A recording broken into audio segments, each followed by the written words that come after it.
Hi guys, welcome to the Overdrive Digital Show. We're back after a gap of 2 weeks, and that's because Bert and Rohit have been super busy bringing you the latest reviews, testing cars, and awarding the Indian Car of the Year and Motorcycle of the Year.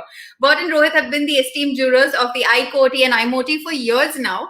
So here's a quick look at the winners from the award ceremony. Now, despite the pandemic having tried its best to slow down the automobile industry, manufacturers rose to the challenge and launched plenty of new offerings. Of the 9 contenders competing for the coveted title of Indian Car of the Year, the one car that was labeled to be the best of the rest was the third generation Hyundai i20. In the premium car category of the year, that was introduced for the first time in 2020, the Land Rover Defender was a unanimous choice among the jurors. Keeping an environmentally conscious bend of mind, the Green Car Award category was announced this year. It was introduced and was awarded to the Tata Nexon EV. And finally, coming to the two-wheeler category, the jurors named the newest member of the Royal Enfield family, the Royal Enfield Meteor 350, as the Indian Motorcycle of the Year 2021. So congratulations once again to all the winners of the iQuote and iMoti 2021. Now let's switch gears a bit and shift our focus to a German luxury manufacturer. The Mercedes-Benz A-Class sedan, or Limousine in German speak, is the new entry-level offering from the brand in India. It fills in the void which was left by the A-Class hatchback and the CLA 4-door coupe, but this time around it packs in way more practicality and features that ups its value quotient. Let's find out if the tag of the entry-level car is really the right word for the A-Class Limousine. Just remember, we have the comment section open now, and Bert and Rohit will be joining us shortly. So feel free to ask any of your questions, and we'll be back very shortly.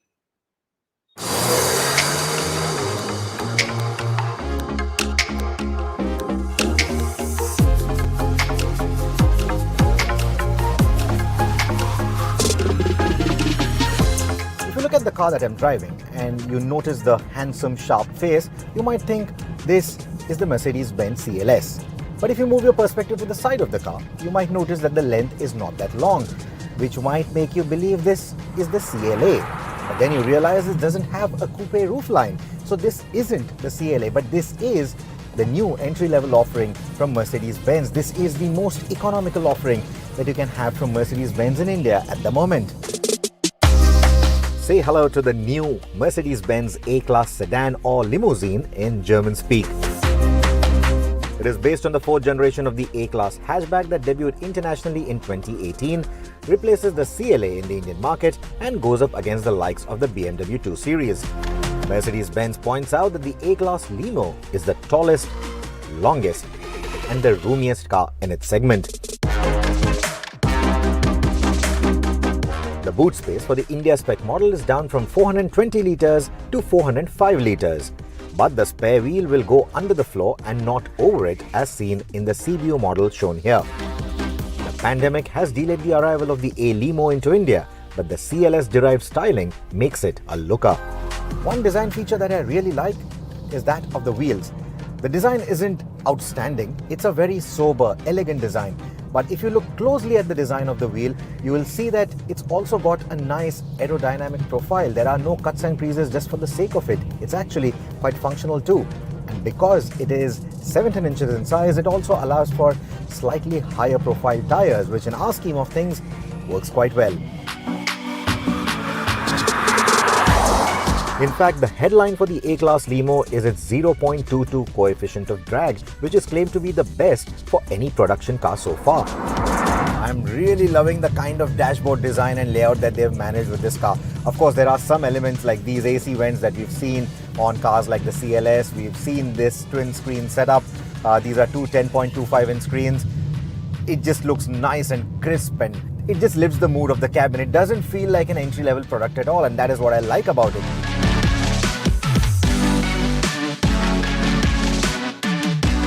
Now, some of you would have said, it looks a bit too elegant, it looks a bit too matured with all the wood and leather finish that they've gone in for. They could have given something a little bit more sportier, which I agree. But at the same time, I know that there's the A35 AMG coming in very soon, which will have all those sporty options. And I'm hoping that there will be a derivative, an AMG line that might be introduced with this particular car. And when I say AMG line, I'm talking about trimmings, not AMG engines. I hope that there's an AMG trim that is also introduced with this car at a later stage, which will give you more sporty looking appointments in the cabin.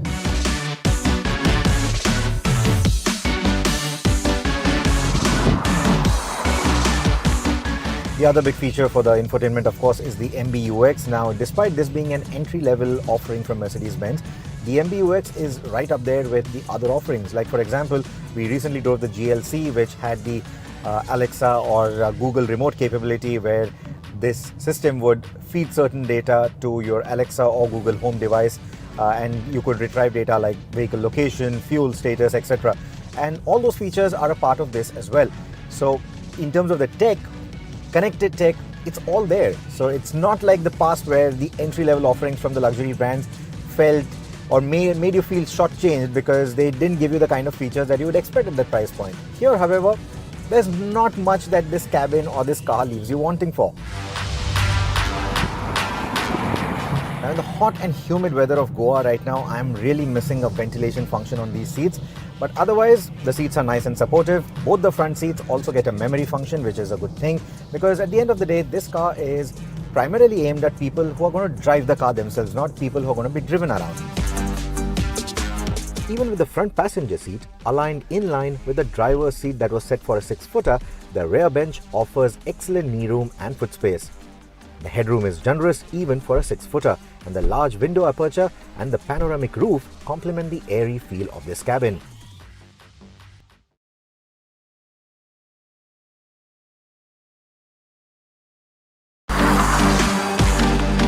Motivation for the A200 comes by way of a 1.3-litre 4-cylinder turbo petrol. And I know a lot of you are going to cringe at the idea of having a 1.3 in a luxury brand. But then let me urge you to think beyond that, think otherwise. Because in today's times where technology is headed, downsized engines are actually able to match the performance of larger engines. In fact, you would have to read the spec sheet, or someone would have to tell you that this is a 1.3 for you to know it's a 1.3. The way it performs, the performance or the output or its overall behavior on the road, on the highway, in the city, all of that is on par with what 2-litre engines managed not so long ago. In fact, our VBox numbers show that the A200 is fairly quick off the mark, though about a second slower than the CLA 200 petrol that we've tested in the past. But for day-to-day use, the engine is nicely tuned for a smooth performance in the city and easy cruising capabilities on the highway. You might raise your eyebrows again if I tell you that we've got a foretaste of this engine in the Renault Duster 1.3 Turbo. Yep, same engine. It impressed us back then, and it continues to impress even in this application. This engine was co-developed with Renault, and that is where the similarities end. In the A-Class Limo, it runs a different state of tune and is mated to a 7-speed dual-clutch transmission. Unlike older DCTs, the gearbox isn't jerky at city speeds, and it is surprisingly quick to respond to varying throttle inputs compared to the older transmission that we had sampled with the CLA. You can fine-tune those responses further by choosing between the Eco, Comfort or Sport modes, or by taking manual control using the paddle shifters. Now, despite everything that I've told you so far, I'm very sure there are going to be quite a few souls out there who are still going to be concerned about the size of this engine in this particular car. There are going to be a lot many people out there who are concerned about the reliability of DCT transmissions in our conditions, in our traffic and weather conditions, let's put it that way. So to negate that concern, Mercedes-Benz is offering a massive 8-year warranty on the engine and the gearbox. That is a big deal. Furthermore, if you upgrade to another Mercedes-Benz like most owners do, or if you end up selling the A-Class and move to some other brand, no matter what, the warranty gets transferred to the next owner, which ensures further peace of mind for anyone who is shopping in the luxury pre-owned space. The same warranty is also applicable on the diesel, speaking of which, the A200D uses a 2-litre 4-cylinder oil burner that has a humble 150 PS of power but a healthy 320 Nm of torque. Thanks to the 17-inch rims, the ride quality is generally quite good. It's not as plush as something like the C-Class. It's a bit firmer than what the C-Class has to offer. So if you want that kind of a plush ride, you might want to upgrade to the C-Class instead. But this car has a more youthful intent, and that is why it's a bit on the firmer side. That also gives it nice and taut handling dynamics through the corners. But when I say firm, it's not as firm as something like a BMW 2 Series. It's somewhere in between a 2 Series and a C-Class. And I can't really find any room for complaint here. It's absorbing most of the stuff quite well. It's only at highway speeds that it feels a bit floaty and starts tracking around a little bit, but it's not something that's unnerving. There's a whole lot of safety kit to go with it. So overall, I am quite happy with the kind of ride quality that they've managed for the Indian road conditions. Speaking of safety, the A-Class complements its otherwise progressive brakes with emergency braking assist as well as an automated braking function at city speeds. And should you still unfortunately hit a pedestrian, it will instantaneously pop out the hood to soften the impact. So to sum it up, the A-Class sedan has a kit that surpasses the expectations of this segment set by the competition as well as its own predecessors. In a nutshell, it's a car that first-timers to the brand can brag about beyond the badge on the grille. It can also ferry four adults in a comfortable and dignified way. And the longer warranty packages ensure a higher residual value for the car, which means upgrading from here becomes an easy affair. And for existing customers of the luxury space, the new age design, cabin and tech ensures that the A-Class sedan fits well in their garage.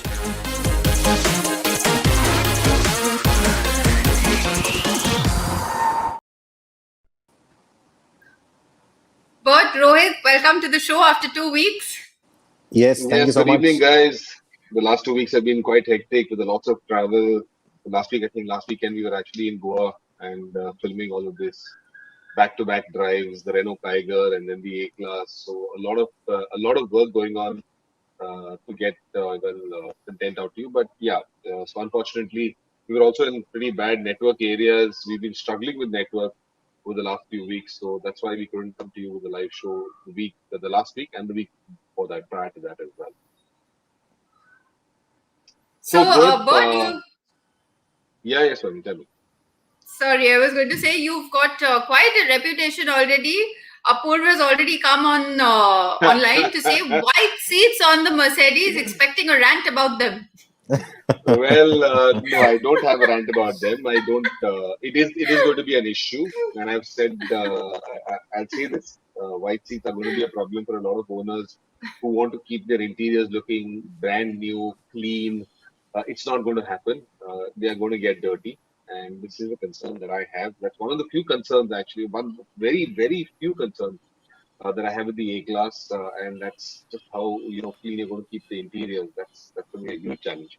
But having said this, at the time of the drives in Goa, I also saw another A-Class with an all black interior, which I've posted an image of on my Twitter feed. And that interior, to me, I mean, I like the way that interior looked. It was much nicer with the black, interior upholstery, black seats, black dashboard, and with certain other accents. So a few of these accessorized bits that Mercedes-Benz is making available to its A-Class owners, some carbon fiber looking elements, of course. But it looks very sporty. And I do believe at some point in the future, they may come out, or they could definitely consider coming out with an A-Class black edition or a night edition or something of that sort, which will, kind of get a little more value, a little more attention towards the A-Class once the craze or other the interest for the one that's just been launched will kind of, or that will be launched will die out. So yeah, I think the black one made a lot more sense, but the white ones, of course, with this two-tone thing with the wood paneling and the white upholstery, also is quite an impressive thing. By the way, Rohit, this particular A-Class, this is the Z177, if I'm not here, the Z177. That's the long wheelbase version that is sold exclusively in China. You don't get this version anywhere else in the world. There is a shorter Okay. wheelbase version than this that's sold in the rest of the world, Europe and America. And this is exclusively made in China. So I would believe that some of these kits are coming in from China, that's manufactured in China. I think these kits that Mercedes-Benz is assembling here in India will come from China.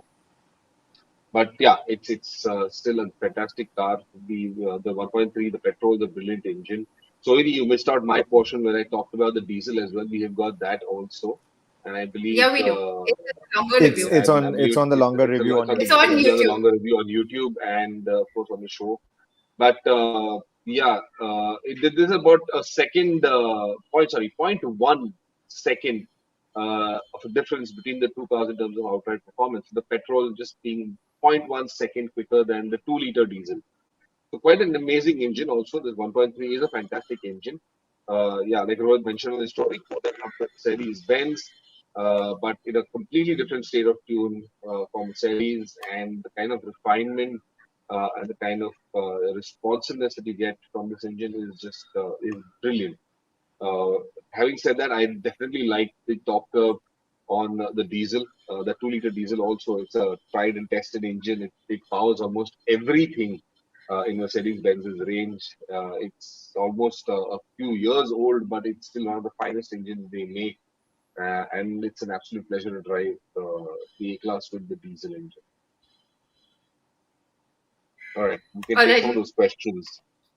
Yes, actually, we have one from Mayur as well. Mayur wants to know, when will Audi bring the A3, given that BMW and Mercedes have already bought in their cars?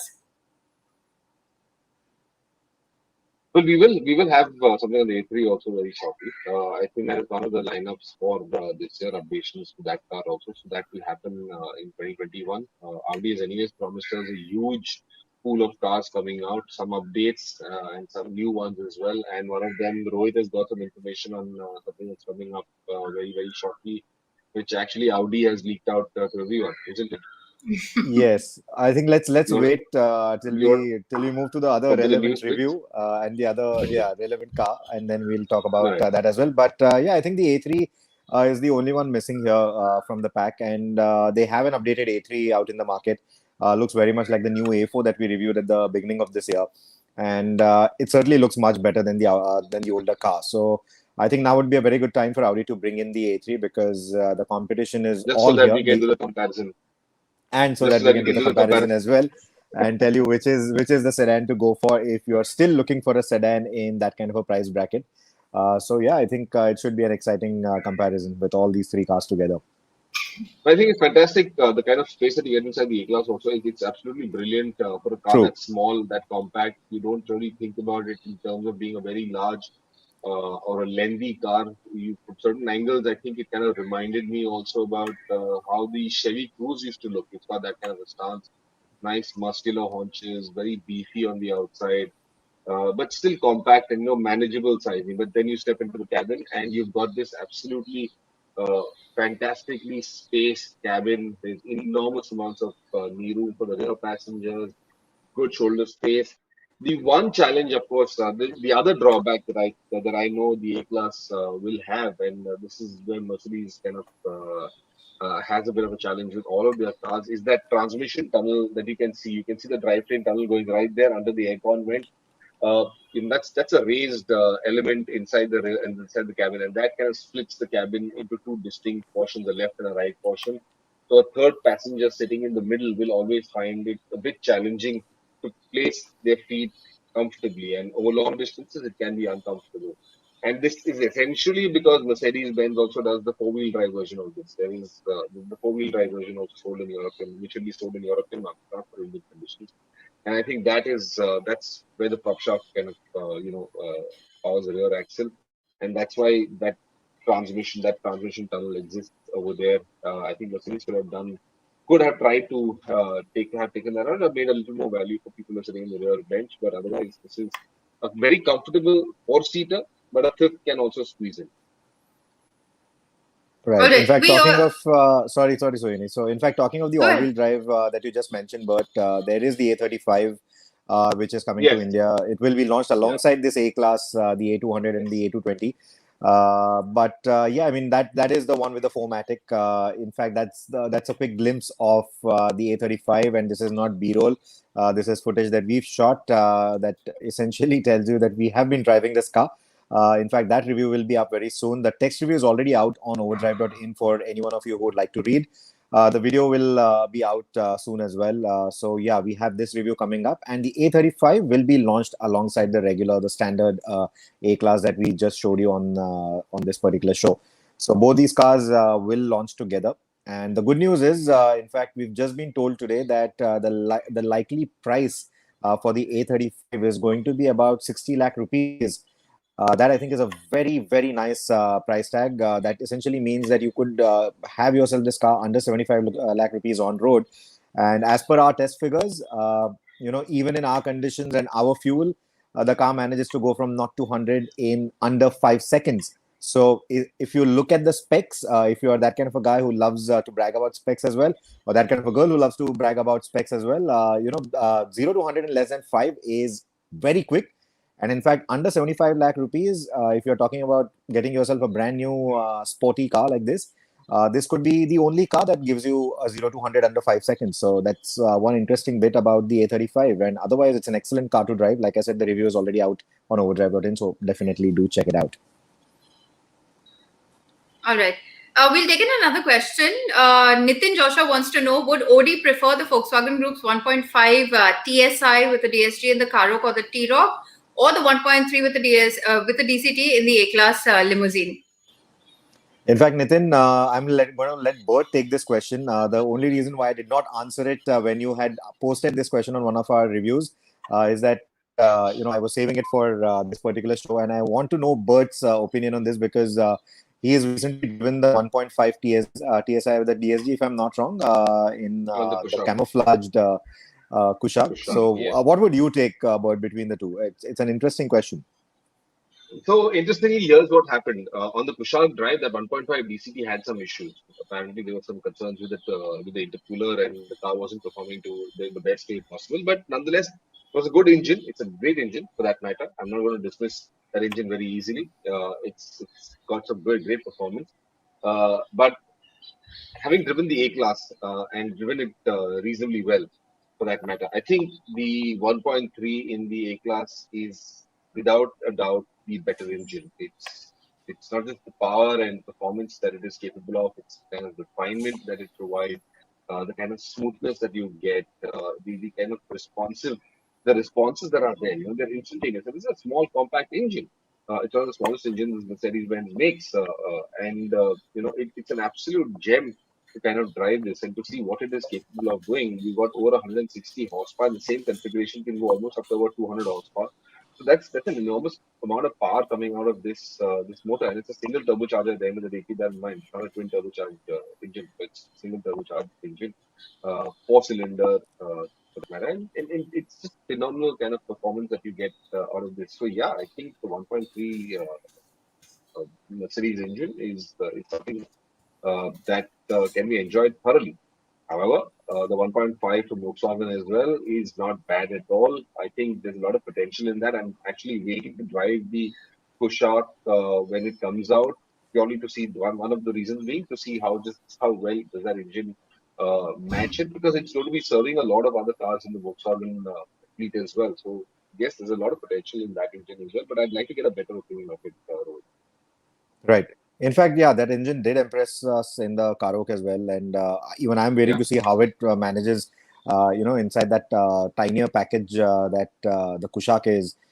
Certainly, I mean, I have a lot of hopes from that engine, but just the way Bert said, or what I said in my review as well, the 1.3 from Mercedes doesn't feel like a 1.3 unless someone tells you it's a 1.3. If you were to directly go for a drive in that car, it almost feels like a 2-liter engine that you drove maybe 3-4 years ago. So it's that good. So definitely do take a test drive of these cars, before making any judgments based on the spec sheets purely. All right.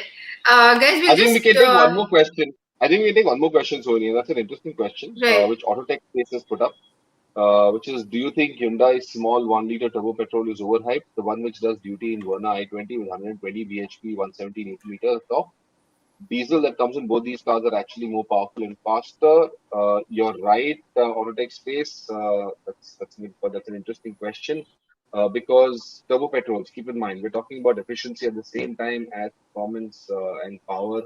And the smaller engine, the 1.2, is the more efficient of these engines. Also because it's a small capacity engine. You got about 120 horsepower. You've got about 170 Newton meters of torque. which is an enormous amount of power and torque output for a small engine, which serves in a smaller car. Now, the same engine what we put in a larger car like Mercedes-Benz. Keep in mind, Mercedes tweaked and tuned their engine, the 1.3-liter engine that delivers about 160, 170 horsepower in the A-Class. So it's not difficult to go all the way up to that, but then just make it far more expensive to own an i20 or a Verna, or for that matter, even the Venue. Whereas you put that the 1.2, the compact engine, the turbo petrol engine. So it is a good engine. It works well. Both Kia and Hyundai will be using this engine in the future.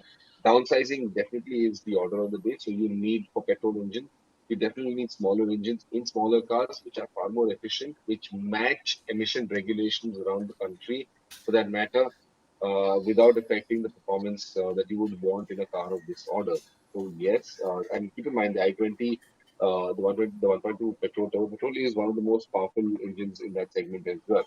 Now, diesels that come in both these cars, yes, they're also larger diesels. They generate a lot more torque, and are they more faster?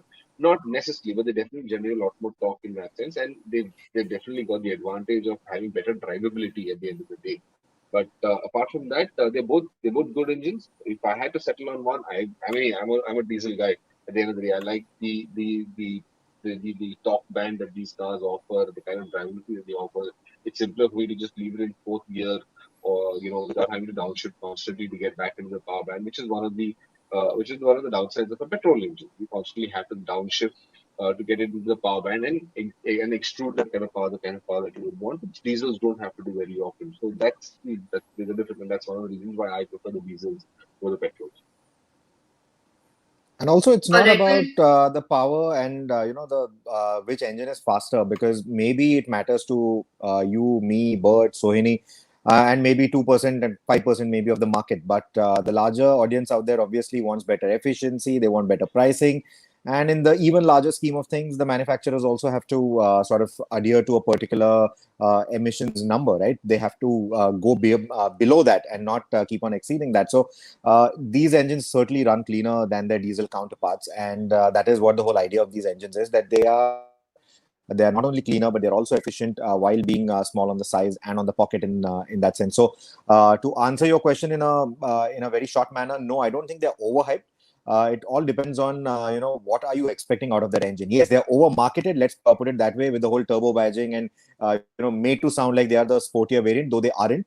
Even if you rewind a little into the past and you look at even the Ford EcoSport, where they did the EcoBoost engine of a similar capacity, uh, you know, uh, essen- uh, essentially it was something similar, but it never really delivered on the fuel economy. It was not great on the economy because its tuning for the Indian traffic conditions wasn't really that great. But now, if you look closer to where we are today with these engines, or even what Volkswagen is doing with the 1 liter TSI, technology has really advanced quite a bit. These engines, despite their size and spec, have become very efficient. They are a lot more drivable than what they were before. Like Bert said, yeah, you might have to drop a gear every now and then compared to a diesel. But compared to what the older petrol engines managed, even the 1.2s or the 1.5s, where you would have to rev quite a bit, to get the car going, or you have to keep the engine on the boil when you're on winding roads in the mountains or even on the highways. All that is not required with these new smaller turbocharged engines. They are tuned that well to be able to deliver all this performance while at the same time giving you good efficiency as well. So essentially, that's the whole target of these engines: giving you good efficiency, same kind of performance, being lower on the price, and at the same time meeting those emission standards. Making the cars cleaner. That's what the idea of these engines. It's not necessarily about going faster or being more powerful than their diesel counterparts. all right, we'll just hit the pause button on the questions for a bit. We'll answer the remaining ones, and you guys can keep sending us your questions. Just going back to the A-Class, on the sidelines of the A-Class limousine drive, Bert also caught up with Santosh Iyer, the Vice President of Sales and Marketing at Mercedes-Benz India. Here's what they have planned for India. Santosh, you've got the A-Class coming into India. What is the intent behind getting a product out in that particular segment? I think, but we invented that segment way back in 2013 with the A-Class hatch. That was a CBU, then we got the B-Class, then we had the GLA and the CLA. So we had a couple of products in that segment. And to give you some numbers, we have done some 22,000 cars in the last 5-6 years. So it's a big segment for us. And for the last 1 year, of course, because of various reasons, we couldn't have any product there. So there was a sense of vacuum. Coming to the A-Class, for us it's a big thing because with the CLA experience we knew that the customer wants a bit of practicality also, a better headroom, luggage space, at the same time styling. And with this new trend of connectivity, we said A-Class is the perfect package for India. So therefore our decision to go with localizing A-Class for the Indian market was done a couple of years back, and I think now it's time this car now comes to India, and let's see how this goes. Santosh, you mentioned the A-Class will be replacing the CLA, so that is one of your entry-level cars. But what's the idea over there? You've given up style and design for a more practical package? Yeah, but we have actually two types of customers in this segment. One, we call it as a luxury dweller. These are customers who have multiple luxury cars in their family and they buy the A-Class basically for their son, daughter, or even for their spouse as such, as an additional car in the family. And that's one big piece. And then we have the first time buyers who come into this segment. So for a car, it has to meet both these segment profiles. And even for the luxury customers, they go with family sometimes, they go with friends outside on long drives, come to say Goa or anywhere else. So they needed space. And so with the CLA, I think it was stylish, which the new A-Class is. And also, when you look at the aerodynamics, when you look at the overall car styling, it meets the style quotient. And then you add a tinge of space inside the boot space and the connectivity. So I think that's much better package for India for us. Therefore, this decision to come with the A-Class replacing the CLA. That's an interesting moniker because you've got the Limousine attached now to the A-Class. It's not just the A-Class sedan any longer. So, what was the intent behind that? What's the kind of ideology that, you're trying to draw the customer into by using the word limousine? I think for us, we have to, for the communication is clear that this is a full-blown luxury car without a compromise, because it's not just a compact car as such. And when I say without a compromise, that's why I said it doesn't have any entry-level variants. It's a full-fledged limousine. It has ample space when you drive the car, even for the rear passengers. The headroom is there, the luggage space is there. So that's why, just to be clear, we use the word limousine so that it's a full-fledged car and not any compromise there. So what kind of a pricing can we expect on the A-Class, Santosh? How affordable is it going to be? See, as I said, there is no entry-level model here. So the model that we will launch will be fully spec'd with all the features, connectivity, Mercedes Me Connect, everything as standard in the car. So what we would like to look at, focus is more on the value.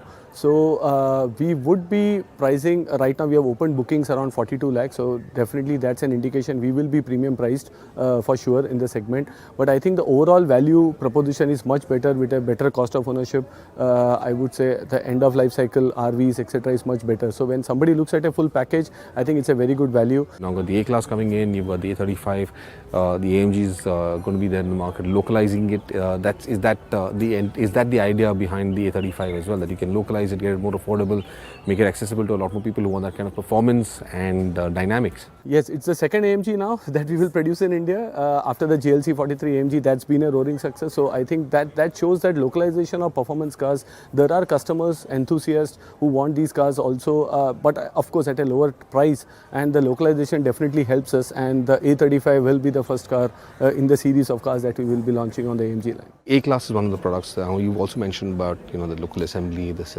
and producing it over here, but that's also one of the products that's going to come along with this is the GLA, which is the SUV.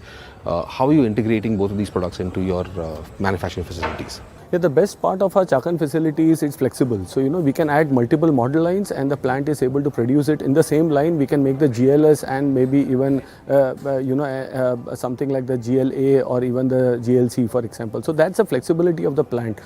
In terms of capacity, we have an installed capacity of 20,000, which can go up to 40,000. And now it's up to the market also to expand. We were close to 15,000 odd cars a couple of years back, 2 years back. Then, of course, last year is an aberration. And from now on to forward, we look at a double-digit growth every year. So as we grow, I think we have the capacity, we have the investments. We have just done an equity infusion also into our plant. So I think we are ready. We now expect the market also to grow to take care of the future investments or production requirements.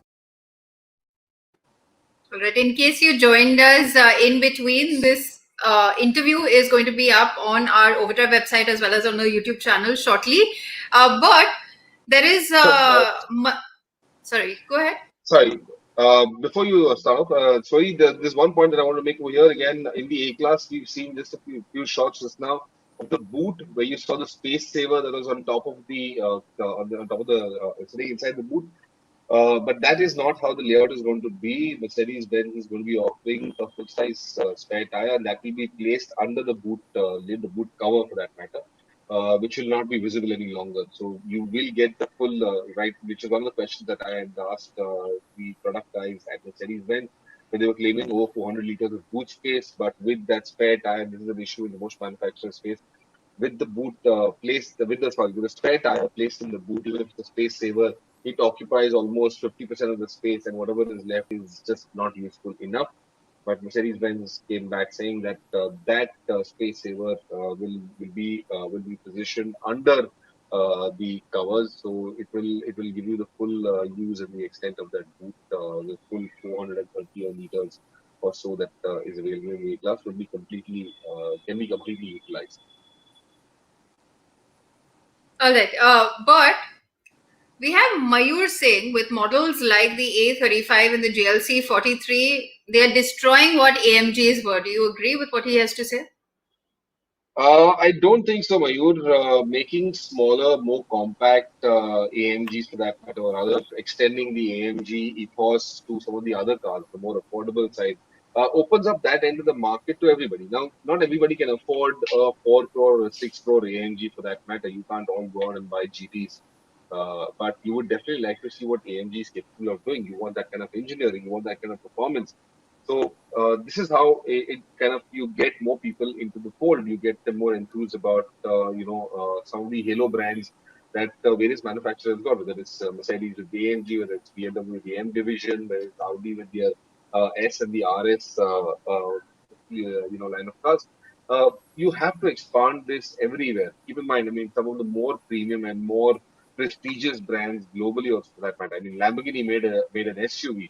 Bentley made an SUV. Rolls-Royce made an SUV. So what do we want?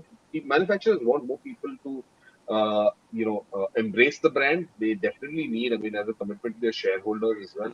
You definitely need a lot more customers coming in. You need to increase sales at the end of the day. And the only way you can do this is by, yes, at some level there is some amount of dilution. I won't deny that there is some amount of dilution that happens.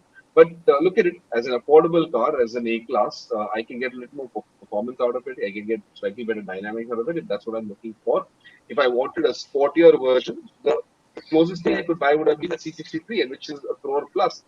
So, I mean, how do I enjoy what the AMG brand represents and stands for? This is the only way they can do that and get more people to understand what it means to have high performance cars. All right. Up next, we have a question from Suresh. He wants to know that the Thar 5-door was officially announced by Mahindra. When can we expect that on road? Well, Suresh, this plan for the five-door car has been going on for quite some time, and this is right since the time we actually drove the car, where we committed to having a five-door version of it also, which means extending the wheelbase, lengthening it a bit, and then coming out with that version. This will also be the first time that Mahindra would have done something like this. Keep in mind, the previous generation car, there wasn't a five-door version. I'm hoping it comes in somewhere where it could replace probably the Bolero and be a little more utilitarian in that sense, with the kind of space and comfort that you would want of a contemporary SUV with for a larger family. The Thar, as it stands right now, the Thar kind of is in a very very niche bracket, and a five-door version will give it a little more roominess, will give it a little more space, will make it accessible to a larger audience. And I do believe Mahindra should have done that first. They should have come out with a five-door version of it before coming out with the three-door version, and that would have definitely opened up the market a lot more.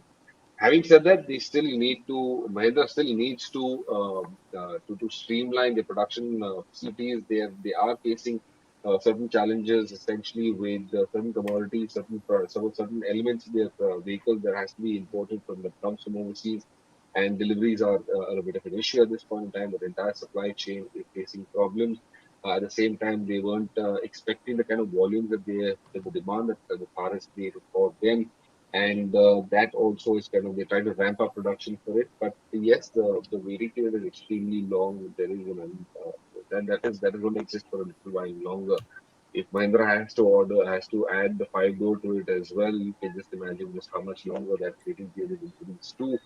So I think they will take their time with this, and probably within a year. Keep in mind, as the other rest of the products goes, there's an update on the KUV, the XUV 300. There's the new XUV 500 coming in, and of course the new Scorpio as well that's going to be coming in. And these are the three product lines that the focus will be on in the short term. And I guess somewhere in that period is where the 5-door car will also come in. So expect some more news about it somewhere later towards the year, towards the end of 2021.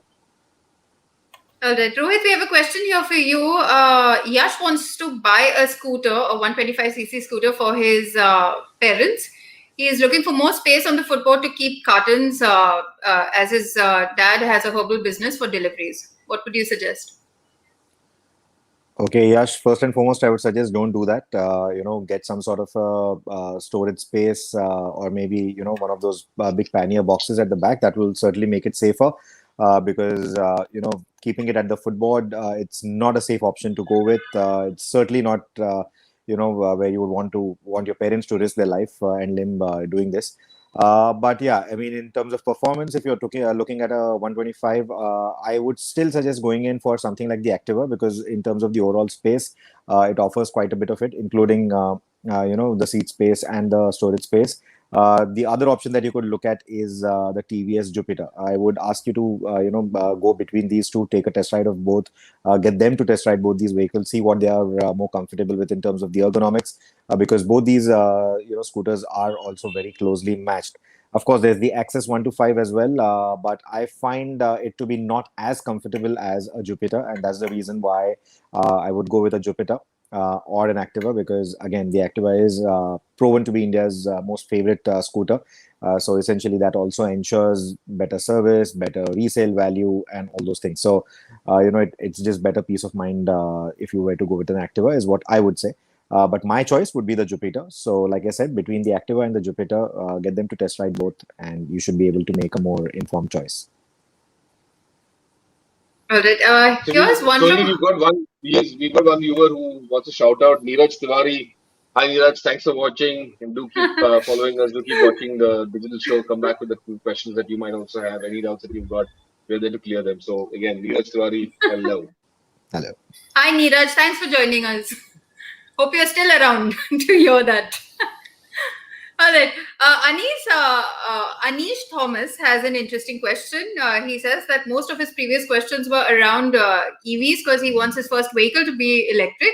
To start small, which two-wheeler should he go for in Delhi? The Ather 450X or the TVS iQube? He also says, should he wait for the launch of the Suzuki Bergman Street Electric, the Hero Maestro Honda PCX Electric, or the Bajaj Chetak in Delhi?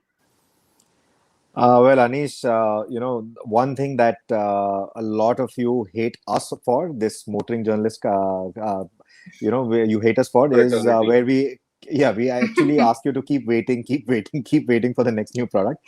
So I'm not going to do that. I'm not going to ask you to wait for any of those vehicles that you've mentioned. Let's talk about the TVS iQube and the 450X. If I was buying between the two, I would go with the 450X. Purely because one, we haven't compared the two EVs yet, but the 450X just looks a lot more promising. It looks very cool. I think the iQube is still, it's a little too sci-fi for me. I mean, I don't want to ride around on a scooter that looks so outlandish. So that's my only grudge with it. But I haven't ridden that scooter yet, so I can't really talk much about the performance. But the 450X, that's certainly an excellent product. I mean, it looks nice, it looks fresh, it looks new without looking outlandish.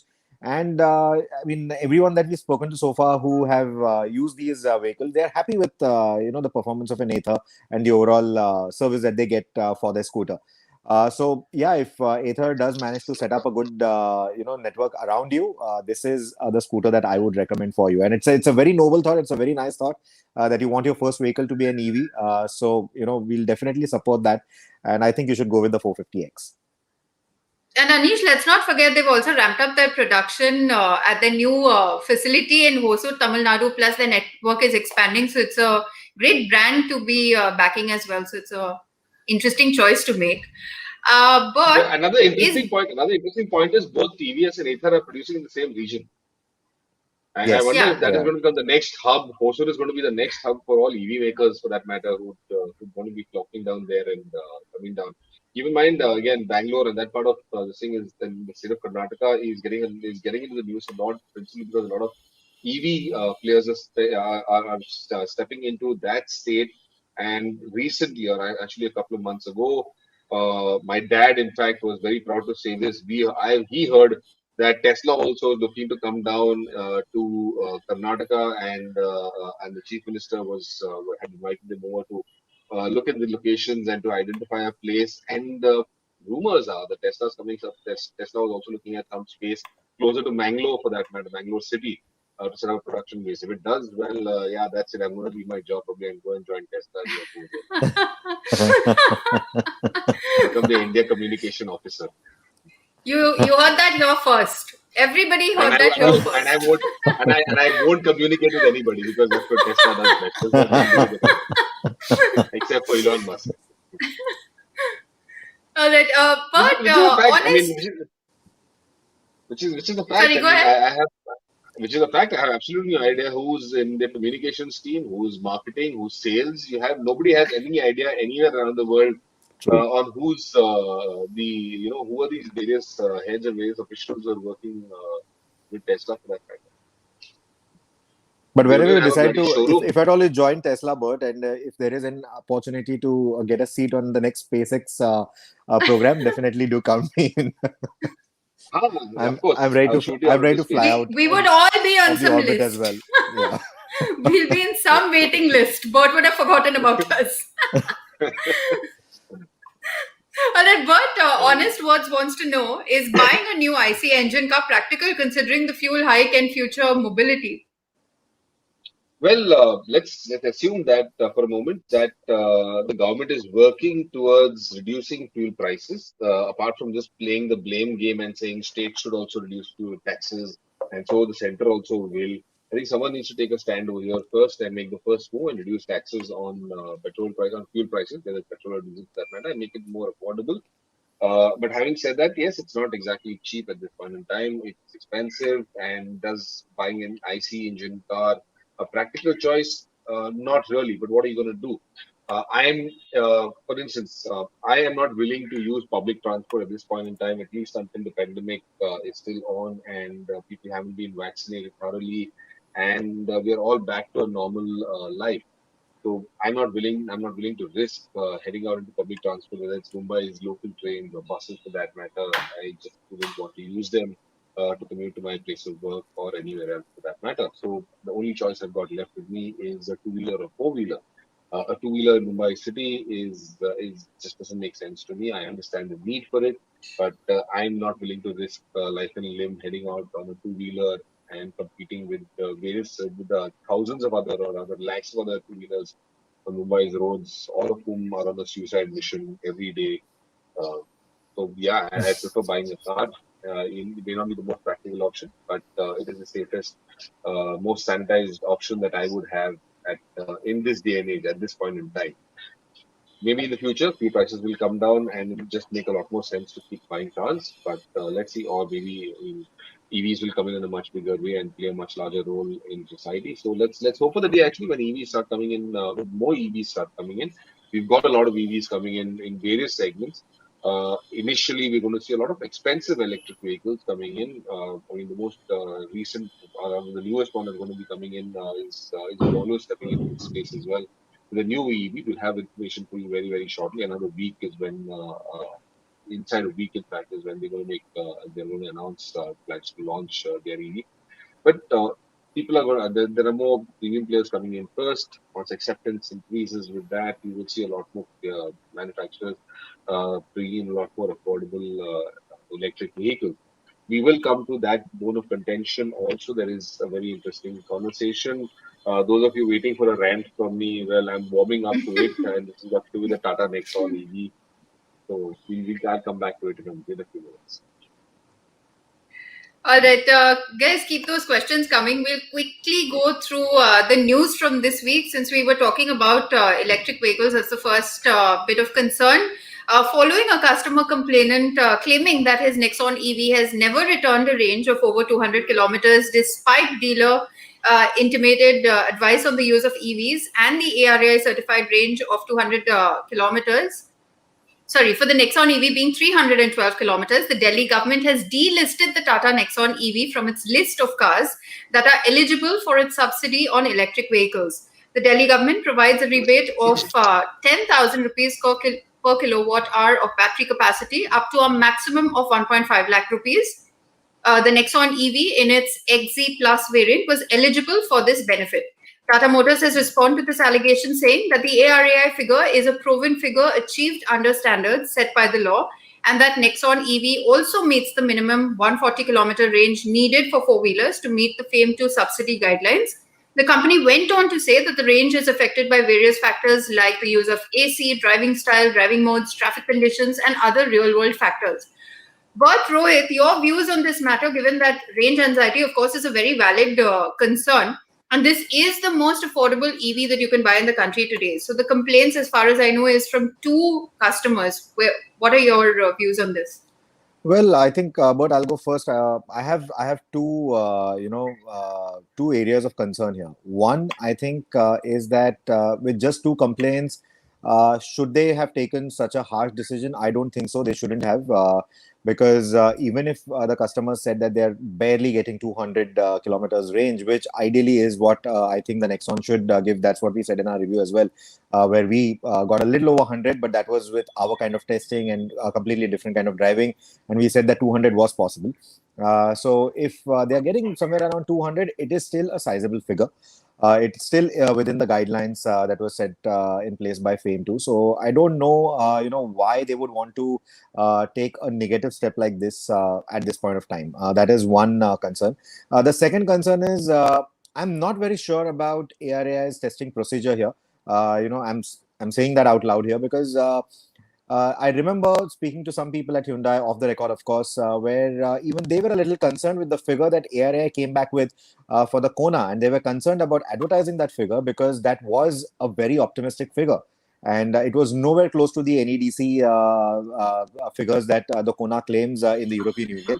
And they were a little concerned about advertising that because of exactly this. They don't want customers to be misguided by these kind of advertisements or these kind of certifications because, especially given that electric vehicles have, introduced us to this new term called range anxiety, which is very much true. You don't want to be starting off with a wrong set of expectations, and I think that is where the ARAI needs to sort of rethink the whole testing procedure and the figure that they are giving out. I think they need to be a little bit more realistic than optimistic here, because we've seen that in petrol and diesel cars as well. We've never got 27 and 28 kilometers to a liter that manufacturers still claim to be, possible on some of the four-wheelers. I mean, I have not driven a car that has given that kind of fuel economy with the regular driving. And though the ARAI doesn't do this on a simulator anymore, they are actually putting cars out in the open and testing this. These figures, they still seem a little too optimistic to me if I were to compare it to anything that I have tested for the last 10, 12 years. So it's the same thing with the electric vehicle. So these are the two concerns for me, that on the basis of two complaints, they shouldn't have taken such a hard step because, like we saw Anish also mentioning that he wants his first vehicle to be an EV. Someone else asking us, why don't I go for an EV? Is petrol or diesel still making sense? So people are warming up to the idea of going with an electric. And this kind of, introducing a particular subsidy or a incentivization scheme for EVs and then just taking it away so immediately. That sort of just dampens the spirit for people who actually are willing to make that change, who are actually willing to go the EV route. So this is a matter of concern for me, and the area certainly needs to look into how they are testing these vehicles and what kind of figures they are coming out with, because each and every figure, be it an internal combustion engine or an EV, is just sounding a little too optimistic to be achieved in the real world. Your thoughts? So, My thoughts. Okay, I've got a lot of thoughts on this. So here's my 5 minute Here rant comes the on the rant. whole Nexon EV thing. But I won't actually start off with a rant. What I'd first like to tell all of you guys out there watching this show, please get onto WhatsApp, uh, make a video, post it out there, and send it to all the government and ministry officials, because that's effectively what is happening. Is that some guy ranted on video somewhere, put it out on WhatsApp, forward that video to his friends, and they forward it wherever else it had to be. And some person sitting in the government that of Delhi well looked at that video and said, "Oh yeah, you know what? This is a very valid thing. Let us not validate this. Let us not identify. Let's not investigate what the real issue is and what is the problem. But let's take a car that is probably India's most affordable four-wheeler, electric four-wheeler, delisted from subsidies, make it far more expensive to everybody in Delhi. But at the same time, we want to battle pollution. We want to reduce emission. Thing. We don't want Delhi to die of smog and this thing. I mean, I don't understand what this bunch of jokers sits and does in Delhi. What exactly is it that you're trying to achieve here? On the one hand, you want to make sure that the pollution levels in Delhi are controllable. On the other hand, you want to make sure that EVs are far more expensive, that you earn a lot more taxes out of them. And this is not something that, I mean, a customer is going to pay at the end of the day, but it's not necessarily money that Tata Motors will earn. This is money that will go to the government and its coffers. So it's not like Tata Motors is going to make a lot more money over here in that sense. So delisting it is not really helping anybody. You're not going to get more people, enthused about buying an Nexon EV for that matter. Even the government officials. I mean, you're giving the car on subsidy. What you're saying right now is that for your purposes, for your usage, you are going to buy a far more expensive vehicle at this point in time. Well, all the best. I mean, then you'd better off buying a diesel somewhere and using that, because you at least get a lot more mileage out of it. You get longevity out of it. So that's what you do. So increase the pollution. I think that we should be very happy about doing that in city of Delhi. Now, is ARI to blame over here, or is Tata Motors to blame over here? I think yes, at some level, blame also lies with both these manufacturers, with both these agents, with the organization ARI, and of course with the manufacturer of the Tata Motors as well. But it's not just Tata Motors who's to blame; it's every manufacturer in the country as well, because they have to publish the figures that are given out by ARI. They're not allowed to publish their own figures. They're not allowed to put out independent figures for that matter. They have to provide figures that are provided by ARI. So yes, like you said, Rohit, ARI needs to get a bit more realistic in terms of what they are providing in terms of fuel efficiency. And we have never in our any of our tests ever been able to match the fuel efficiency figures that ARI puts out. Very rare occasion we've come close. Sometimes it's also been that we may have bettered it for that matter, but on most occasions, 95 to 99% of them, we have never been able to meet those figures, no matter how hard, what time of day we drive it at. It really doesn't matter. Tata Motors, of course, yes. Again, manufacturers also to be held equally accountable, simply because I mean that's the figure that you put out. And though they do put a disclaimer, if you do notice all the brochures, a very clear disclaimer is put in saying that these are ARAI figures. These are not figures identified or reached by the manufacturer. These are figures that are provided by ARAI. So it indemnifies them technically of all of these clauses. If the government of Delhi had an issue, it should have taken this up with the ARAI, which is the testing organization for all vehicles in India. It's the central authority that gives out all of these figures. They test vehicles for safety, they test vehicles for fuel efficiency, they test it for roadworthiness. All of these tests are done by ARAI, and ARAI certifies them, homologates these cars, and says, fine, now these cars can be sold on Indian roads.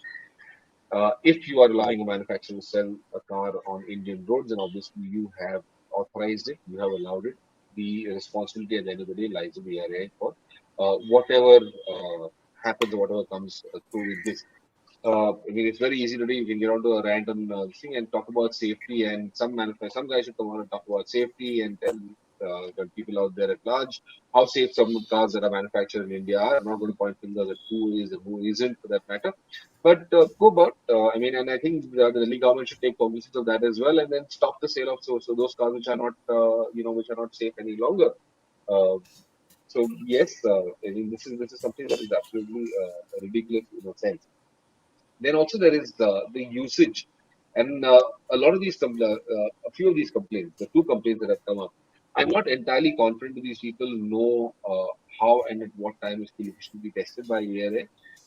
This is keep in mind in my early years, my formative years, I've also worked as at various workshops as a service attendant, and I had service engineer.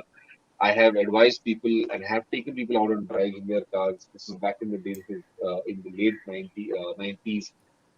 I was to work for Daewoo and Ford at that point in time at service station, and I take people out on fuel efficiency drives because they would invariably come in and say, "My car does not give me the 20 kilometers per hour, 20 kilometers per liter that Daewoo claims the Matiz is capable of providing. I want to know why that is. That is an issue." And we test the cars, we check the cars. I mean, those days we still do. Most service stations will still do, where they will put it on the testing devices they've got, and they will check and see, and everything is usually 99% everything is perfectly fine with the car, and there is never an issue. But when you go out and you tell people, oh, you know what, this is how you're supposed to drive at this speed, keep it in this gear, as you're climbing up a flyover, drop a gear, raise a gear, go to higher gears, usage should be much more in higher gears. That's when they realize that they're doing something wrong. And of course, nobody wants to admit that they're wrong in this country. But yeah, effectively, the blame always falls on the manufacturer not being able to provide you a solution. And this is what is going to be. This is essentially what is happening with the Nexon EV as well. Somebody or other, whoever drove the car, obviously drove it in traffic conditions, has no idea how to drive the car, has no idea where to use the car.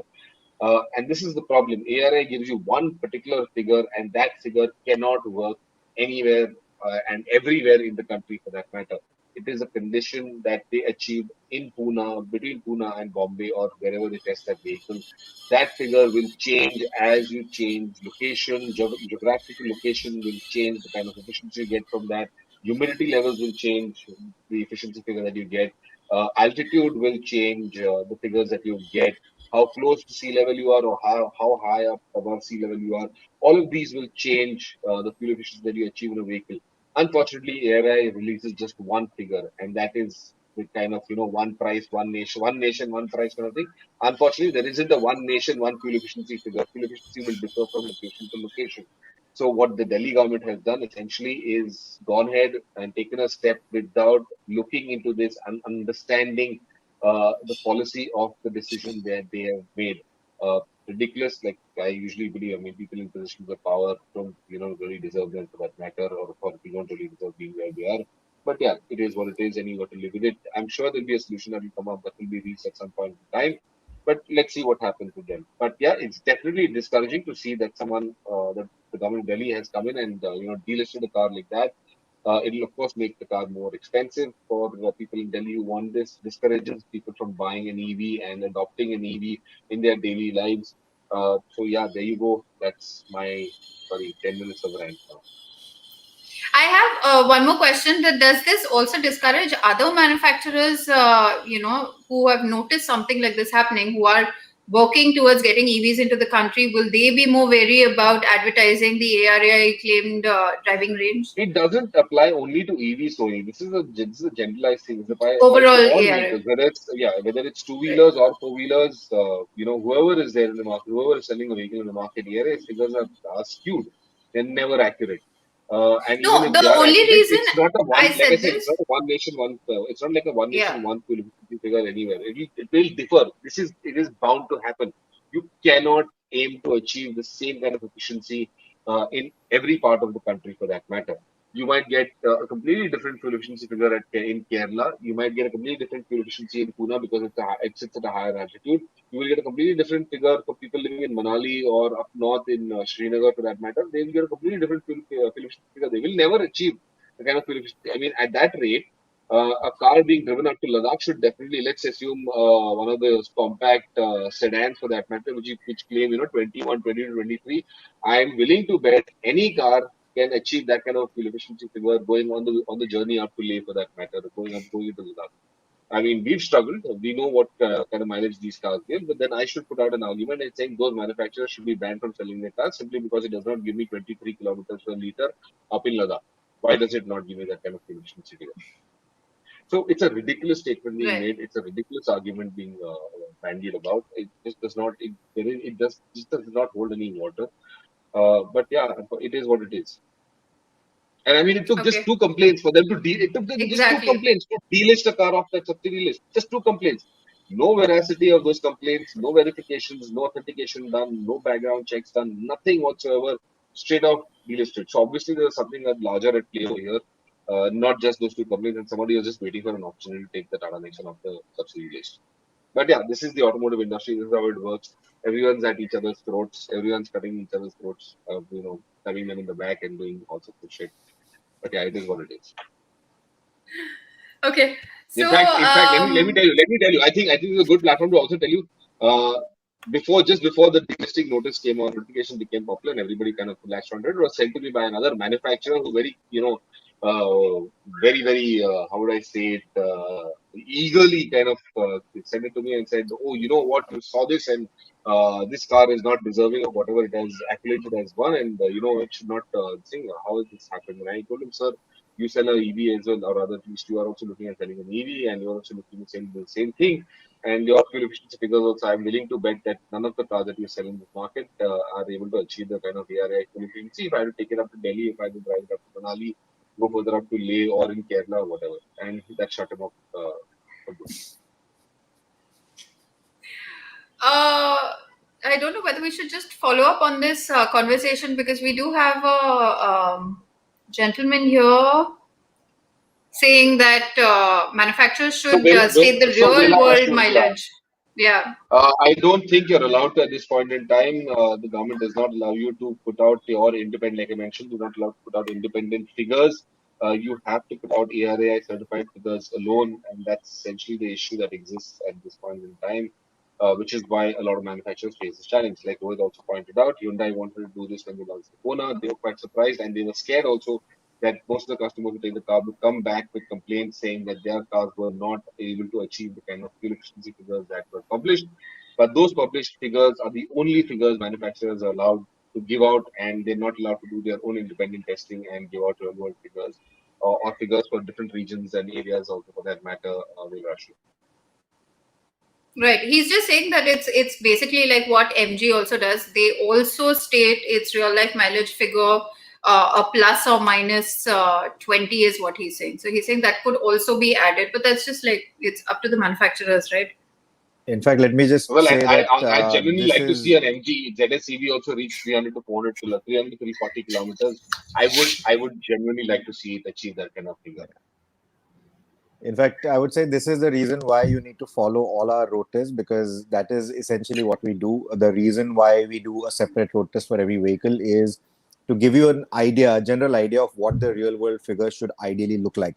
Of course, like Bert said, these are also going to vary, because where we test is the Bombay-Pune highway. Bert and I were just recently discussing the same thing, where this is still a very nice wide highway where you can maintain a cruising speed. And that doesn't necessarily hold true for the rest of the country. There are more congested highways in the country. The fuel economy figures that we would publish as highway figures would be a little bit higher maybe than what the rest of the country could get on the more congested highways. Same with the city figures. We are testing these cars in Bombay, which is known for its bumper-to-bumper traffic. So the city figures that we might get might actually be lower than what you might get in your city if the traffic is not as bad as what we have in Bombay, or in Mumbai. So these figures vary, but what we are trying to give you here is a more real world, a more realistic figure in terms of the fuel economy, in terms of its everyday use, and that is why these road tests are important. So when you are making your informed decisions about buying cars, definitely do take a look at these figures. Just walk around reviews and showroom reviews are not what you want to look at. You need to look at these figures as well. They are important. It's also essential. It's also essential that you ask around with your peers and colleagues and family, friends, whoever is there, who might have a particular product that you would want to buy, and find out from them also what is the kind of mileage that they're getting, because that's the closest indicator you would get in that geographical area as to what that car is capable of delivering. Because let's understand one thing clearly: not everybody has the right style of driving. Not everyone understands the correct style of driving. A lot of people have noticed, instead of going into first gear, for instance, it put it into second gear in a manual car and then burn the clutch and try to accelerate. You don't drive in a straight line. You're constantly cutting through traffic. And a classic example of this, let me just put this into perspective as well. If you were driving in a straight line, absolutely straight line, you would get the best fuel efficiency, but we don't often do that. Trying to get ahead, we effectively move 2 degrees to the right, we cut 3 lanes and then come back. And if you calculate this in maths, of course, you calculate that distance that you travel going left to right, and doing this constantly means you're traveling a longer distance. You might assume in your head that your place of work is 5 kilometers, however, you would have probably done 6 kilometers simply because you kept changing lanes and veering right to left and going in between, doing this whole trying to dodge traffic for that matter. You will have certainly covered a larger distance, and that larger distance effectively tells on your fuel efficiency. So when you calculate at the end of the month, instead of having driven 500 kilometers, you would have driven a little longer. You would have done more distance, and you'd say, "Oh, you know what? My fuel got over so fast. I only went to office 10 times, and this time I got lesser fuel efficiency and all that stuff." People need to examine this and understand that it's driving habits also largely that are to blame, and driving conditions as well that contribute to reducing your fuel efficiency. In fact, the easiest way Correct. to validate what Bert just said is do a Google Map navigation from your place to the destination, and run a check between the kilometers that Google showed you versus the kilometers on your odometer, and you will immediately understand what Bert is saying, that just taking those extra lane changes into consideration, you're actually traveling more. And that is where calculations can also be a little wrong for a lot of people who are just calculating purely on the basis of the mapped location or distances. Yeah, Veerashu's come back over here again. He was stating Hyundai lied in its figure of 452 kilometers on a single charge, whereas in the UK, Hyundai has stated real world mileage of 270 to 300 kilometers on the same battery pack, and that's exactly what we just said, Veerashu. Hyundai at the time of launch of the Kona was very scared about giving out that figure because that's the figure they are mandated to provide. That's the figure that the area deems you need to publish, and these are incorrect figures, and unfortunately, this is what happens. The real world figure is about 240. Actually, it varies also between 240 to 270 under 300 kilometers. In some countries, they are also able to get 320 kilometers on the same in the same car. But yeah, in here in India, Hyundai was also fearful of giving out the mileage that ARAI claimed, but they had to. It's mandatory for them to do that. So unfortunately, this is the state of affairs in this country. All right, Veerishu, Why are you let's. challenging Velashu? Why are you challenging me? You challenge the speaker to prove that the Nexon being at least 270 kilometers a single charge in real world Yeah. conditions. Rohit, what was the range that you achieved when you were testing the car? For the Kona, we actually haven't done a road test No, for yet. the Nexon, No, Nexon Nexon. 1880. For the Nexon, yes. Nexon was about 110 kilometers, if I'm not wrong. That's what we got before the batteries were almost down to 0%. I think there was about 12% battery remaining or something of that sort when we reached back at Tata's facility. And this, of course, was, it involved a little bit of mountain roads. It involved a little bit of testing here and there. So it was a combination of all of that. And, that is why we said that, yes, there could be a 200-kilometer range that was possible. But the moment you change your driving dynamics from a regular city use or a regular highway use, there's a drastic change in the range that you're going to get. And it's not down to only the Nexon. It's also true for any other electric vehicle for that matter. So that's exactly what the problem here is. And yeah, those ARAI figures then become a little too optimistic, because depending on your driving style, depending on all the peripherals within the car that you're using, air conditioning, audio, all of that starts telling on the range as well. More so on an EV compared to a regular ICE, internal combustion engine car. So yeah, that is the issue. All right, we'll carry on with the other news from this week. If you have any more questions regarding the Nexon Beto, you all can send us your questions in the comment section, or you can tweet to Bert and Rohit and they will get back to you.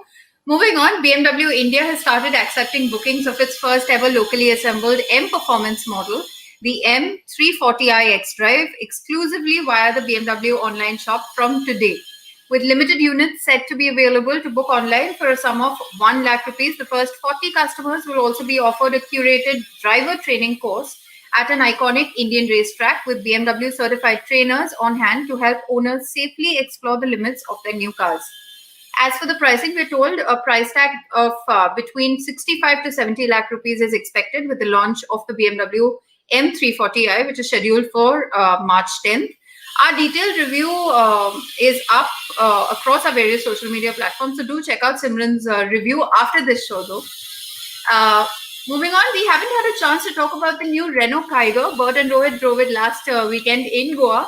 Reviews are up on our YouTube website, on our YouTube channel, as well as on the Overdrive website. This compact crossover seems to have made quite a mark already. Renault has delivered 1,100 units of the Kiger on the first day of the sales already. Bert, Rohit, anything else you would like to add about the Kiger? Even for our viewers, if you all have any questions about the Kiger, here's your chance to ask Bert and Rohit about it. Well, I was quite impressed with the package, and it's been a very impressive product overall. You've seen the comparison story also. It's a lot of value. What I do like about the fact is that Renault is trying to pack in a lot of features into this product, and that enhances the value for it at the end of the day. The ride quality, the performance. I mean, this and the Magnet feel almost the same, or at least very, very similar to each other in terms of performance and drivability. Even the ride quality, superb ride quality. I must say, I'm very impressed with the kind of ride quality that the Tiger delivers. Uh, uh, is there something that how would I say that is lacking? Not really. I think it is impressive. In fact, it is so impressive that it came pretty close to the. It would come pretty close to the Venue and the Sonnet also if it were to be compared outright to them. I don't think it would win simply because of the kind of premiumness that you get in either the Venue or the Sonnet. And even though all of these lie in the sub 4 meter category, the Renault Kiger is damn impressive.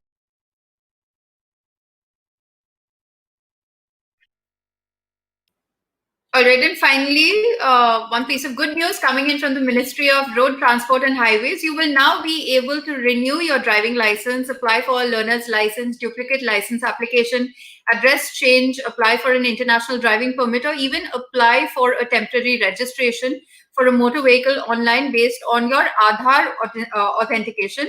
You do not need to visit your local RTO anymore. So no more crowding at RTOs. You will now just be a click away from getting your permits smoothly. Well, Rohit, that's pretty good, because this will help us a lot because especially automotive journalists who keep traveling overseas when overseas travel starts, of course, because of the whole international license that we need to apply for every year. And that's a huge challenge. Although you have to kind of spend that one day going down to the RTO, getting your license applied for. However, you do get it by the same day, by the evening, you get the license back. But this will make things a lot easier if you can just do this application online.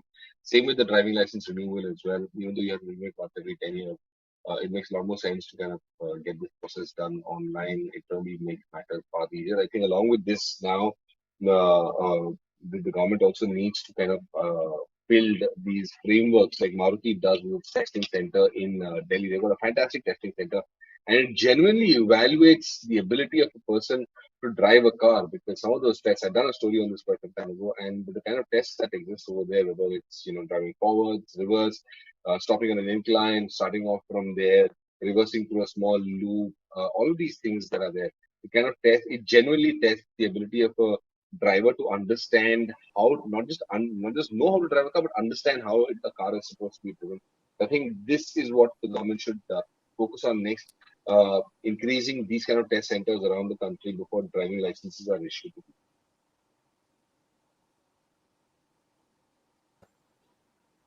All right.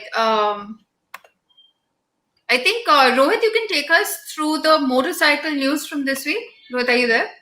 Yes, I'm there. So I think let's begin. We've There lost are your only video. two launches. Yeah, we seem to Okay. have lost your visual. There you Oh yeah, there. Oh, I think I think my network's a little weak. It's sort of pausing every now and then. Anyway, so motorcycle news. There are only two launches that happened. That's the big thing that needs to be talked about. A lot of you asked us about the Ninja 300. When is that coming out in its BS6 avatar? Where it's finally here. It is priced at about 3.18 lakh rupees. It's available in two color options. There are no mechanical changes as such in terms of numbers, in terms of the performance. Though we'll have to verify that with a road test, but at least on spec, there are no changes apart from, of course, the BA6 conversion that has happened. So at 3.18 lakh rupees, I think it's also priced pretty well right now compared to where the KTM's are and where its competition is. So I think 3.18 lakh is not a bad price. And that is the main launch of this week. The other launch is the Platina. The Bajaj Platina is now, back in its updated avatar. There is that SNS suspension, the spring-in-spring suspension that is quite touted for this. It's launched at about 53,920. And the suspension that I was talking about, it's also got slightly longer travel now. In fact, 20% more travel at the front and the rear to make it, more enduring on our road conditions. So these are the two main launches. That's pretty much the motorcycle news for this week. So two ends, so to say. One is a premium motorcycle, the other is a very fuel efficient commuter. So yeah, these are the two motorcycle news that we have for you this week. All right, we'll get back to our questions then. Sahil has been waiting for a really long time. He wants to know the 5th generation Honda City has scored 5-star in the ASEAN NCAP. Is it the same which is selling in India? Because Honda has given this in their brochure. Also, platform is the same or not. He also wants to know what about the build quality of the car, although it has all the active safety features standard, but he's asked for some foreign YouTubers or reviewers that they say the build quality of the City in their country is excellent. Well, I think the build quality was never a concern on that new Honda City. We've reviewed that car in great detail, and it was never a concern. The build quality is on par or even better than some of its rivals in that particular segment right now. And as far as the ASEAN NCAP rating is concerned, yes, this is the same car, the same spec that comes to India in the top of the line variant, of course. That is the one that has the same set of safety features as the car that was tested by the NCAP. So probably what those 2 stars on their brochure mean, or the two asterisk signs on the brochure essentially means is that it is for the top of the line variant with all the safety features in place, and may not be the same case for the lower end trims. That is essentially what it means. But I think it's an excellent car. The platform is of course the same. It's not a different car than what is sold in the rest of the Asian markets right now. It's the same car that is sold in India. It's the same car that is sold in the Asian markets as well. A few features here and there could be different, market specific, of course. But apart from that, the build quality, the platform, the engines, it's all the same. All right, I have to mention this. What I would like to know on that, what I would like to know on the ASEAN NCAP, however, is if it was an India specification, it was an India specific car that was tested, was crash tested, and not one from Thailand or from somewhere else in No, it wasn't the Southeast Indian car, Asian of market. course. It's not the Indian cars Exactly. that go for. And that's the question that I will raise, because we definitely know for a fact that a lot of Indian cars do not use the same gauge of strength of steel as some of the other countries that are around us, also for that matter. Right. The cars that are sold in Malaysia or Thailand definitely use either better, sometimes even worse of grades of steel to build these cars. So it's not an exact indicator. That 5-star rating is not a reflective indicator of what the car could be capable. Maybe an India-specific car also would achieve a 5-star rating, but I think this is something that only time will tell us. And Right. when ARAI has a more robust crash testing facility in place, Facility. which can Yeah. give us crash rating as well.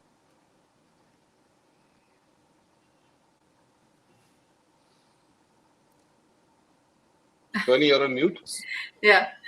I think it's very interesting after this entire conversation that you had, Bert. He said that he has nothing against the Tatas and he would really want to buy the Nexon EV. So, Well, Virashu, even I was very impressed with the Nexon EV, and I think I'm quite proud of the fact that the Nexon EV won the Green Car of the Year also. It's very important today if you're going to be moving in the future towards electric vehicles. It's very important to make far more affordable electric vehicles for more people to adopt them quickly and bring down prices for whether it's batteries or for charging units or for the car itself. So I think it's essential that we have more manufacturers like Tata Motors who step into this space, and rather than discouraging them, find a solution. Don't just if necessary, don't just slap them on the wrists and take a little more strict action against them. I think on the whole, this needed to be investigated a little better, and then some punitive action taken against Tata Motors or whoever is responsible for releasing or for providing those figures, those EV efficiency figures. We definitely need more real world condition figures, but like I said earlier, it's not going to be possible everywhere. There are going to be differences across the country, and most of these reports that came in were from the Delhi region, where the figures will differ vastly. All right, we have a question, Rohit, here from Shantanu. He wants to know any upcoming cafe racers. Well, there's already one out in the market, the newest one, the Honda CB350 RS, road sailing as they like to call it. That's sort of coming close to that cafe racer concept. There is the new Java 42.2 as well. So these are the two new entrants, so to say. But is that the price bracket that you're asking about, or are you talking about anything higher? Because if you are, then the Thruxton is not coming back. Unfortunately, Triumph India has axed that product from their lineup because it had hardly received any interest from the Indian audience. So that motorcycle is certainly not coming back. Ducati has the new line of scramblers. There'll be the scrambler cafe racer variant as well, and all that will be available this year. And in fact, that should happen anytime soon now. So yeah, I hope I've answered that query. But if there's any specific price bracket that you are looking at, do let us know. That's exactly the price bracket So that he's looking at, is what he's mentioned. So hang on. So I have noticed there's a PR guy who's sitting there in the audience and watching this and who's posted a question. I'm not going to take any names, but I see you, my friend. And I'm not sure if you are here trying to figure out. I can see the questions also pointed out exactly towards the product you represent. Isn't that right? So I'm not going to take any names. I'll bring it to you all guys later after we go offline. But yes, we've got someone in the audience who's watching from the manufacturer side to see just how and where we respond. Right. Anyway, so Shantanu, coming back to your question, something up to 5 lakh rupees. There is nothing apart from what I've just said. There is the updated version of the Continental GT that will come out. It will have the tripper navigation, new color schemes, a few tuning changes here and there, but that's about it. So that's the only other cafe racer that's on the horizon, so to say. But there's nothing else at the moment. This is it. The Java 42.2. The Honda CB350 RS, that upcoming updated the Interceptor and the Continental GT650, and of course, like I said, the new Scrambler lineup. But that's going to be way beyond the 5 lakh rupee target that you are setting. He has also asked, when will it be launched, the GT? The GT should be anytime now. In fact, we've just sort of seen some leaked brochures of the updated colors on the GT and the Interceptor. So it should be anytime now. Like we'd pointed out on multiple occasions, we even said it in our Himalayan review that Royal Enfield wants to launch a new motorcycle every quarter. That includes updated models as well. So that Interceptor update, I think, should be anytime now. There's also that cruiser based on the 650cc platform that is expected sometime soon. But I think the updated Interceptor and Conti GT will come before that cruiser comes out. All right, we just have time. We've got one viewer. I know we've really gone overboard on the non-positive tendency. But yeah, there's one question I think there's one viewer who's been asking, what's on your Thanos? Who's been asking Ford Aspire versus Desire. I'm very love that Thanos is right there, but don't reduce the population enough. But I would say neither for this answer. Don't go to either Ford Aspire versus the Desire. Neither of them. There's if you're looking for a sub 4-meter vehicle, then there are better choices. There are the SUVs that are better, make a lot more, which are far more practical, better ride quality also. And unless and specifically you want to use them for there is a particular purpose that you want to use either of these, the Aspire or the Desire for.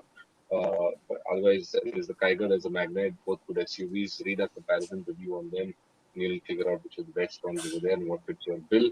But yeah, otherwise, there's the Desire, there's the Hyundai Aura as well. No contemporary. You haven't mentioned any price requirements for that matter whatsoever. But yeah, these are the options I think that you should look for.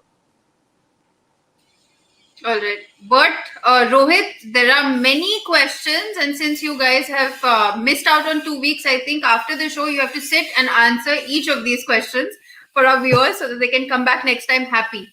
So that's what you guys have to do, and we'll just wrap up the show though.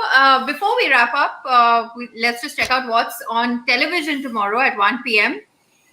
Just a quick teaser. We have the A-Class review, which we showed you a while back. Catch up with it tomorrow. We've also checked out Ather's larger production facility in Hosur, Tamil Nadu, and we pit the TVS Apache RTR 200 4V against the Honda Hornet. Don't forget to tune in at 1 p.m. tomorrow on CNBC TV 18.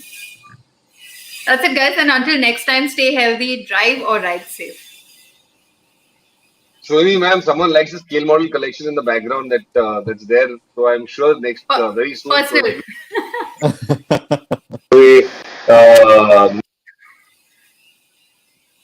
Lucky viewer. Never. Don't Never. deny that. Don't decline the request.